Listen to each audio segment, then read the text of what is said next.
Okay, check day 4. It's been pretty slow so far today, actually. Again, we're only on 2 main properties right now. We only have like 20 sets out, but we do have another pup coyote in this set.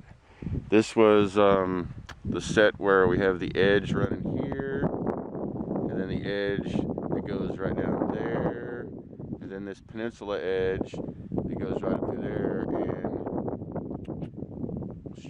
day before yesterday, I don't know, right up there we caught a coyote on that little mound in a T-bone, and this time we caught a coyote on this little mound, and this one is in a dirt hole, and it's literally, I don't know, maybe 75, 80 yards, maybe 100 yards down there. So this little spot again shows to be productive.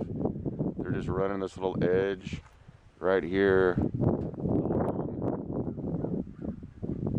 right up through there, and where it comes together, which is right here, this little pinch point, is a perfect little spot.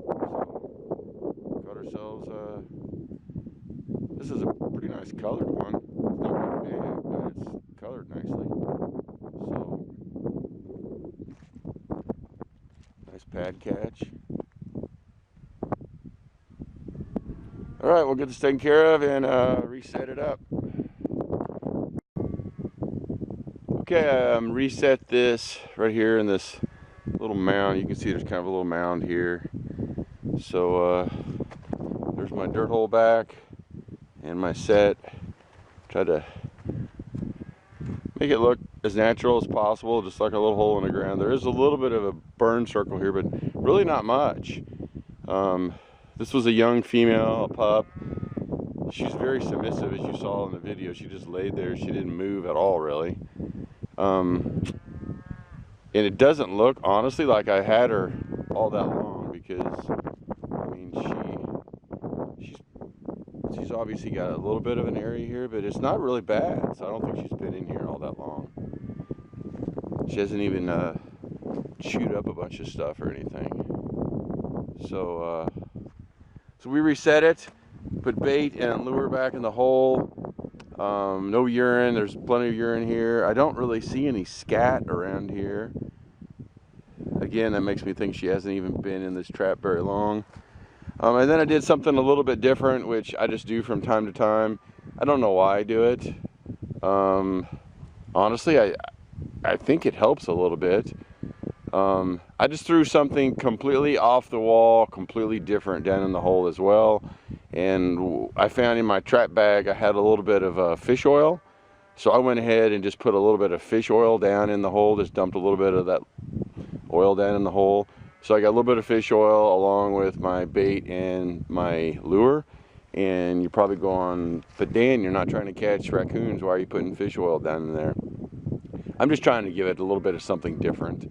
I've got 2 sets here pretty close together. I've caught coyotes in both of them. They both had traditional bait and lure and urine on them. I'm just trying to throw something different out here so that when that coyote comes up here and he still smells another coyote, smells lure, smells bait, smells whatever, it's just like, ooh, what is that? And there's like 3 layers of something down in that hole. There's the lure, there's the bait, there is some fish oil. He smells all the other coyote that was caught here around it. So he's got all these different layers of smell. And I personally think that the more layers that you can put around there, the better off you'll be.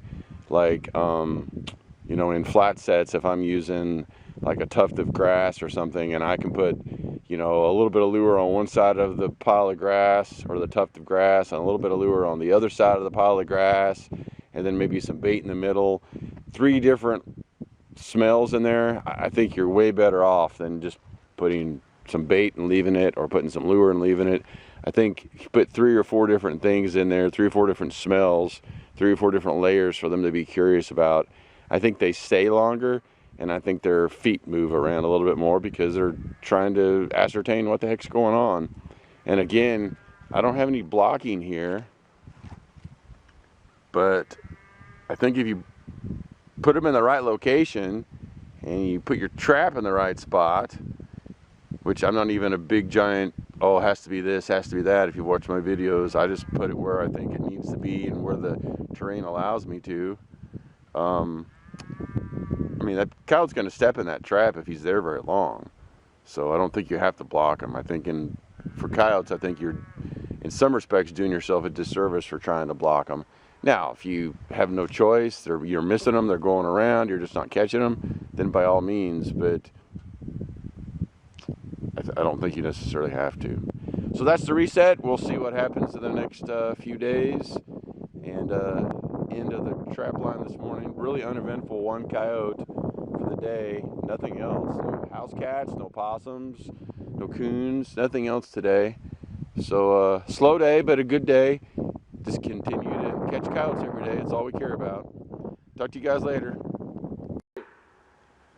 Okay, I wanted to shoot a quick little piece of video here. As you can see, there's a bunch of younger calves on this property. And I was talking to the farmer the other day when he was in here feeding hay, and he said he didn't really understand what happened. He's got two bulls in here with these cows, but he had a bunch of these calves kind of later in the summer, early fall, and he really wasn't expecting that. But he's got a pile of them in here. But one of them, and I can't get a shot. Every time I get close to him, he runs off. But it's one of those little dark colored ones. He's got a big spot on his back. It's probably 8 inches long by 4 inches wide, probably, toward the back of his spine and his tailbone going down into his hind legs. And I noticed it, and it looks like it's pretty much healing up really nicely. And it's an older wound. It's probably 3 or 4 weeks old, it looks like. Maybe older. I don't know how old these calves are. A couple months, maybe. But anyway, I asked the farmer about it, and he said that happened like within a few days of it being born. He's not sure what happened to it. Obviously something got it. Who knows what got it? He asked me, he says, you think that could have been coyotes? And he's got a pile of coyotes in here. And I said, well, I guess it could have been. You know, I mean, if a coyote's going to take a newborn calf, it's going to take it when it's really, really young. Or it could be just dogs, some kind of domesticated dogs that run cattle and got that calf down and shoot him up a little bit. Or the other option is it could have been a lion. I've never personally seen one here, but I've seen tracks and sign and things like that, so I know they're in here. We got a ton of bears, but it wouldn't have been a bear.